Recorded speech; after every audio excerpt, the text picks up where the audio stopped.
మహిళ ఎజెండాను ఎత్తుకోకుండా ఇగో నేను కూడా ఏం తక్కువ కాదు, నేను సమానమే, నేను సాహిత్యం రాస్తే సరిపోదు, పూర్తి ఉద్యమాలలో ఉంటే సరిపోదు, నా జాతి బాధ్యతలో నేను కూడా సమాన వాటాను కోరడానికి నేను ఇక్కడికి వచ్చిన.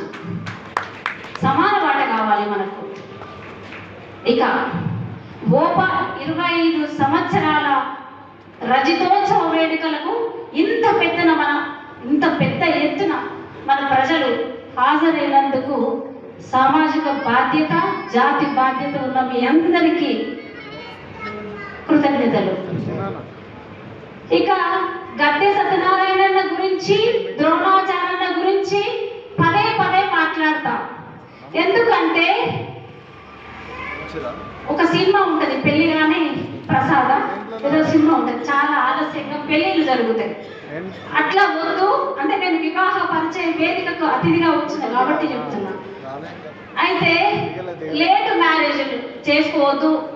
ఏంది ఊరు పోయినాక ఇల్లెందుకు, ఈడు పోయినాక భార్య అయినా భర్త పెళ్ళెందుకు అనేది ఒక సామెత ఉంటుంది. ఇక అట్లా కాదు, సరైన సమయంలో చదువుకొని ఉద్యోగాలు చేస్తూనే పెళ్లిళ్ళు చేసుకోవాలని మన గద్దె సత్యనారాయణ గారు, ద్రోణాచార్య గారు చెప్పారు. ఇదే విషయం ఈ రాష్ట్రానికి తమిళసై అయినటువంటి గవర్నర్ కూడా పెళ్ళిళ్ళు తొందరగా చేసుకోవాలని చెప్పారు. ఇక అందరు చెప్పిందే కాకుండా మా ద్రోణాచార్య మన మదన్ మోహన్ అన్న ఒక మాట అన్నాడు, నేను ఎక్కువసేపు మాట్లాడను, సోది మాట్లాడను, అందరు మాట్లాడిందే మాట్లాడతారు అని మాట్లాడుతుంటే నేను కూడా అట్లా మాట్లాడను, ఒక 5 నిమిషాలలో ముగించాల్సినటువంటి ప్రత్యేకమైనటువంటి 4-5 విషయాలు మీ ముందు ఉంచుతాను చర్చ. మనలో సొంత ఎజెండాతోటి ఎదిగిన వాళ్ళని ఈరోజు ఇక్కడ కూర్చున్న పెద్దలైనా మారోజు వీరన్న ఒక జాతి కోసమే కాకుండా ఇప్పుడు మాట్లాడుకున్నటువంటి 5 దాయిల గురించి ఇవాళ బీసీ ఉనికి, బీసీ చరిత్ర ఇదంతా మన తెలంగాణ రాష్ట్రంలో మాట్లాడుతున్నారు అంటే మారోజు వీరన్న. బాడ్ష దెబ్బ, సుత్త దెబ్బ, డోల్ దెబ్బ, నగారా దెబ్బ, మోపు దెబ్బ, దండోరా దెబ్బ అని చెప్పి ప్రజలల్లో అస్తిత్వం కలిగించిండు. ఆ అస్తిత్వంలో నుంచే తెలంగాణ నినాదం వచ్చింది. తొలి దశలో అమరుడు కూడా మన విశ్వబ్రాహ్మణుడే, మలి దశలో కూడా శ్రీకాంతాచారి అమరుడు. మరి నీళ్లు, నిధులు, నియామకాలు, మరి ఈ టీఎంసీల నీళ్లు ఇతర రాష్ట్రాల వాళ్ళు తీసుకుపోతున్నారు ఎట్లా అని చెప్పి లెక్కలు వేస్తూ అనేక విషయాలను రాస్తూ, చెప్తూ, మాట్లాడుతూ ప్రొఫెసర్ మన జాతిపిత అయినటువంటి తెలంగాణ జాతిపిత అయినటువంటి జయశంకర్ సార్ మన ముందు అక్కడ ఉంచిండు. మీరు ఆర్టీఐ వేస్తే దొరుకుతాయి, తర్వాత కొంతమంది మనకు అందకుండా కొన్ని చోట్ల దాసినటువంటి దాన్ని బయటకు తీసుకురావాల్సినటువంటి ఆవశ్యకత ఉంది. అయితే ఇక మారోజు వీరన్న, జయశంకర్ సార్, శ్రీకాంతాచారి, తర్వాత పిడికడ మెతుకుల కోసం ఆత్మాభిమానం, గౌరవం అనేది మన సాయి ఈశ్వరాచారి మరణం చాలా బాధాకరం. అతను వృత్తి కోల్పోవడం వల్ల, మన చేతి వృత్తులు కోల్పోవడం వల్ల ఏం జరిగింది, అతను వృత్తికి దూరం కావడం వల్ల కార్ డ్రైవర్గా మారిండు. కార్ డ్రైవర్ నుంచి అక్కడ అతనికి బ్యాక్ పెయిన్ వచ్చింది. వెన్నునొప్పి కారణంగా అతని కుటుంబం ఒక 2 నెలల దీనావస్థ స్థితికి చేరితే, ఈ చేయికి తెలియకుండా ఈ చేయికి మనం సామాజికంగా ఎంత పని చేసినా అట్లాంటి మనల్ని పరమొకటి బయట పెడితే సాయీశ్వరాచార్య ఆత్మగౌరవం దెబ్బతిని మన బీసీ భాగం అనుకుందాం, లేకపోతే ఆకలి ఆత్మగౌరవ పోరాటంలో అసలు వాసిండు సాయీశ్వరాచార్య. మరి సాయీశ్వరాచార్య ఒకడేనా చచ్చిపోతుంది? వందల మంది తెలంగాణ ఉద్యమం వచ్చినాక విశ్వకర్మలు చచ్చిపోయారు. షో బిజినెస్లు ఆపండి, షో బిజినెస్లు ఆపండి అని చెప్పి మేము కరపత్రాలు వేస్తూ ఇందిరా పార్క్ వరకు కూడా ర్యాలీలు చేసినాం. ఇదే గవర్నమెంట్ తొలి దశ, అదేంటి మన టిఆర్ఎస్ గవర్నమెంట్లో 200 కోట్ల రూపాయల నిధులను ప్రకటించి ఏకరువు పెడితే మళ్ళీ అసెంబ్లీ ముట్టడించినాం. అసెంబ్లీ ముట్టడించిన మహిళలలో ఏకైక మహిళ నేనున్నా. ఇక కేసులు లెక్కలేనన్ని కేసులు తెలంగాణ ఉద్యమంలో నాటికి కూడా ఈ మధ్య కూడా సైఫాబాద్ పోలీస్ స్టేషన్లో అరెస్ట్ చేసారు. ఏమడుగుతున్నాం మేము? మన హక్కులు అడుగుతున్నాం. తమ్ముడు ఇంతకుముందు ఉర్మిళ్ళ విశ్వం మాట్లాడుతూ మన స్వల్ప జనాభా గురించి మాట్లాడేది. మన జనాభా 11 లక్షలు తెలంగాణ రాష్ట్రం. అయితే ఎంతమంది ఎమ్మెల్యేలు కావాలి? 2 లక్షలకు ఒక ఎమ్మెల్యే కావాలి. 2 లక్షలకు ఒక ఎమ్మెల్యే అయితే 11 లక్షల జనాభా ఉంటే 6 ఎమ్మెల్యేలు 5 ఎమ్మెల్యేలు కావాల్సినటువంటి అవసరం ఉంది. 5 మంది ఎంపీలు కావాల్సినటువంటి అవసరం ఉంది. ముందుగా నిన్న మన వాళ్ళు వార్డు మెంబర్ నుంచి సర్పంచుల దాకా పోటీలు చేసి గెలిచిన వాళ్లకు శుభాకాంక్షలు. అదేవిధంగా ఓడిన వాళ్ళు కూడా మరోసారి ప్రయత్నం చేస్తారని ఆశిస్తున్నాం. ఇక మన 5 దాయిల వైభవం గురించి మాట్లాడుకోవడానికి సమయం ఉంటుంది. కానీ 5 దాయిల వైభవం మాట్లాడకుండా విస్మరిస్తే మాత్రం కొంచెం ఇబ్బంది. మన 5 దాయిలకు సంబంధించి రాజ్యం ఉండేది ఒకప్పుడు.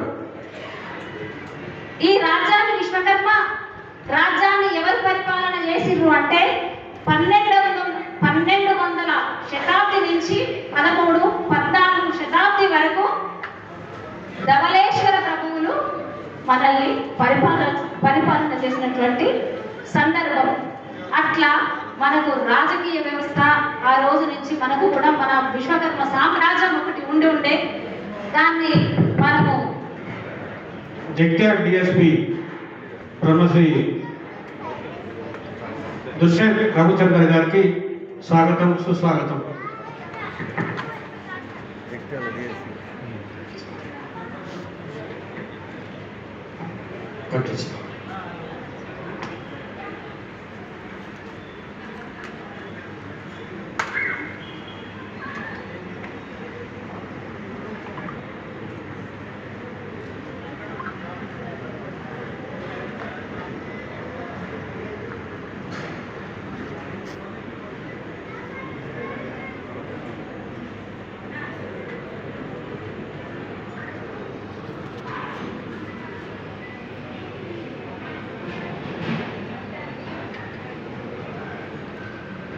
వేదిక మీదకి ఇప్పుడే ఆసీనులైనటువంటి సోదరులకు సభ నుంచి శుభాకాంక్షలు తెలియజేస్తూ మనమందరం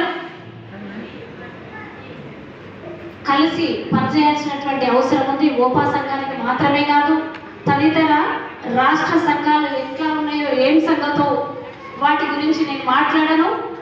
కానీ మనమంతా నేను ఈ జిల్లా నుంచి మిమ్మల్ని అందరినీ ఉమ్మడి కరీంనగర్ జిల్లా నుంచి అభ్యర్థించే విషయం ఏంటి అంటే, నేను ఒక విశ్వకర్మ సంస్థలో విశ్వకర్మ సామాజిక వర్గానికి మాత్రమే అంకితం కాకుండా యావత్ ప్రజల ప్రతినిధిగా సప్పండ శక్తి వేదికను ఏర్పాటు చేసిన మీరందరూ తప్పకుండా సహకరిస్తారని, మీ దగ్గరికి వస్తే నా ఇల్లు లాంటిది కదా, జాతి అంటే నా ఇల్లు, నాతో పాటే అన్నలు అక్కలు అమ్మలు అందరూ సహకరించాలని కోరుతూ ఇక్కడ కూడా అదేంటి జిల్లా బాధ్యతలతో చేతనైన వారంతా కలిసి పనిచేయాలని కోరుతున్నాను. అట్లాగే ఇంకొక మాట, ఈ సప్పండ శక్తి ఆవిర్భావ సభ హైదరాబాద్లో ఉంటుంది. త్వరలో మీ అందరికీ పిలుపు వస్తుంది, రావాలని కోరుతున్నా. ఈ సప్పండ శక్తి వేదిక యొక్క లక్ష్యం, ఒకటే నిమిషం మాట్లాడతా. సప్పండ శక్తి లక్ష్యం ఏంటి అంటే, పోరాటాలు మనవి విశ్వకర్మలవి, త్యాగాలు మనవి, భోగాలు అగ్రకులాలు అవుతున్నాయి కదా. ఇగో నేను చాకల ఎల్లమ్మను, ఆమెకేమి లేదు చాకల ఎల్లమ్మకు, నాకు ఏం లేదని చెప్తూ తండ్రి ముఖ్యమంత్రి 2 సార్లు, మరోసారి ముఖ్యమంత్రి అవుతా అని కేటీఆర్ గారు, తర్వాత నేనే ముఖ్యమంత్రిని అవుతా అని చెప్పి తిరుగుతున్నటువంటి ఒక సోదరి, ముఖ్యమంత్రి అభ్యర్థిగా తను మహిళగా మాకేం భేషజాలు లేవు, కానీ ఆమె శాతం ఎంత? వారికి 1% ఉంటది. సబ్బండ శక్తుల జనాభా ఎంత? 90% కదా. మన ప్రజల నుంచి సమస్యలు ఉండవా, సమస్యల్లోకి రాజకీయ అధికారంలోకి రావాలని చెప్తూ సబ్బండ శక్తిని ఏర్పాటు చేసిన మీ అందరూ పాల్గొనాలని కోరుతున్నాం. అదే కాకుండా నిన్న మొన్న స్వర్ణకారుని ఒక ఇంటికి వచ్చి మెట్టెలు పెడుతూ అది నాకు ఆశ్చర్యంగా అనిపించింది. డెక్స్ ముందు కూర్చుంది, మెట్టెలు ఇట్లా పెట్టండి అట్లా పెట్టండి అని అంటుంది. అరే నువ్వు రాష్ట్రానికి రాగానే 5 కోట్ల రూపాయలు మార్వడి కదా నువ్వు విజయవాడలో ఇచ్చింది. బంగారు బోనం కూడా జయాలుకాస్ లాంటి అదేంటి కార్పొరేట్ దగ్గర కొనుక్కోను కదా నువ్వు బోనం మోస్తుంది. అవ్వాల విశ్వకర్మ సోదరులు యానికి రాలే. ఇప్పుడు కూడా మన సోదరులందరూ ఎంతమంది ఉన్నా పాలక వర్గాల దగ్గర అటు నుంచి ఇటు నుంచి అటు పాలక వర్గాల దగ్గర విశ్వకర్మ సోదరులు కొంతమంది ఉన్నా మన వాళ్ళు పాపం స్పీకర్ దగ్గర పోయి మాట్లాడాలనో లేకపోతే ఇతర పదవుల రాజ్యం దగ్గర ఉన్న వాళ్ళ దగ్గర పోయి మన బాధలు చెప్పుకుందామంటే మీకు ఎవరైనా నాయకులు ఫోన్ ఎత్తారా? ఏ రోజైనా నన్ను ఇంతకుముందు బయట అడిగిన ప్రశ్నను మీ ముందు ఉత్పన్నం చేసిన నాకంటే ప్రజల నుంచి ప్రజల్లోకే నేను వస్తా కాబట్టి నాకు అగ్రకులాల నాయకులతో అవసరం లేదని నేను భావిస్తున్నా.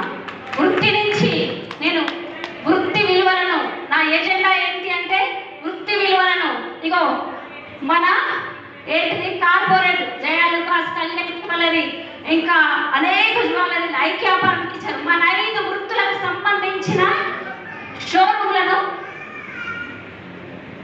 బట్టలు కొట్టే వరకు నా పోరాటం సచ్చిన బతికినా ఉంటుంది. మన జాతి ప్రజల కోసం మళ్ళీ యూనివర్సిటీలు ఏర్పాటు చేయాలి. మళ్ళీ మన స్కిల్ డెవలప్మెంట్తో డబ్బులు ఇవన్నీ ఏర్పాటు అయ్యే వరకు రాజ్యాధికారం కొరకు వెళ్ళే వరకు నా పోరాటం ఉంటుంది. నాతో పాటు మీ అందరు కూడా భాగస్వాములు అవుతారు అనుకుంటా. ఇంతకుముందు కొలిమి సలాములు అని చెప్పిన, నేను కమ్మరోళ్ళ బిడ్డను.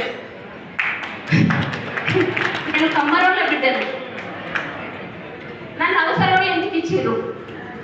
మా అమ్మమ్మ ఏమన్నదంటే, అరే మీ భర్త ఏం చేస్తాడు అంటే, మా నాయన నన్ను పిల్లని ఇచ్చేటప్పుడు మా నాయన అని మా అమ్మమ్మ ఏమడిగిందంటే, ఏం చేస్తాడు పిల్లగాడు అని అడిగింది.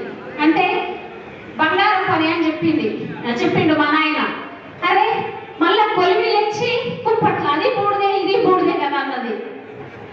అంటే అది బూడిదే ఇదే బూడిది అంటే ఆ ఉద్దేశం ఏంటి అంటే చదువుకొని ఉద్యోగం చేయాలని ఒకటి, రెండోది రాజకీయ వ్యవస్థలో పాల్గొనాలని. అంతకుముందే భూ పోరాటాలు సాయుధ రైతాంగ పోరాటం నేర్పినటువంటి క్రమశిక్షణలో ఉంచి మా అమ్మమ్మ తుపాకులు తయారు చేసే ఒక వృత్తి మహిళగా తను ఉండే ఆ భావజాలంలో నుంచి మాట్లాడిన మాటలు. కానీ ఆ బూడిదలో నుంచే నేను సబ్బండ శక్తిగా వస్తున్నా, దాసోజు లలితగా వస్తున్నా. ఆ సబ్బండ శక్తులలో అదేంటి బొట్టు కోసే కత్తి ఉంది. అక్కడి నుంచే నాగలికి అదేంటి సాలు కర్రు తయారయ్యింది. ప్రతిదీ ఇవాళ మనం ఈ నిర్మాణం కింద కూర్చుంటే ముగ్గు పోసి మూలవాసాలు పెట్టినటువంటి చరిత్రలు, పార్లమెంటును కట్టినాం, అసెంబ్లీని కట్టినాం, ప్రతి నిర్మాణాలు మనం కట్టినాం. అందులో కూర్చుంటున్న సభాపతి మన సభాపతి కుర్చీలు కూడా మనం తయారు చేసిన ఆఖరికి పాలి కూడా అదేంటి రాజ్యాంగం చట్టబద్ధంగా తొలి సంతకాలు కూడా మనం తయారు చేసినటువంటి పెన్నులే. ఇక మన వాళ్ళకి స్వార్థం లేకుండా అన్ని సామాజిక రంగాలలో విస్తరించి ఉన్నారు. మనం అందరం ఏకం కావాల్సినటువంటి అవసరం ఉంది. రాజకీయ శిక్షణ తరగతులు మాత్రమే కాదు, అన్ని రకాల మన విస్తరించిన రంగాలలో నుంచి సమావేశాలు విస్తృతంగా పెట్టవలసినటువంటి అవసరం ఉంది. మీరెవరు 70 ఏళ్ళు దాటి రిటైర్ అయిన వ్యక్తులని నేను భావిస్తలేను. మీరందరూ 17 నుంచి యువకులని నేను భావిస్తున్నాను. మీరంతా ఇళ్ళనే మీలాంటి వాళ్ళు ఇక్కడ కూర్చోవద్దు.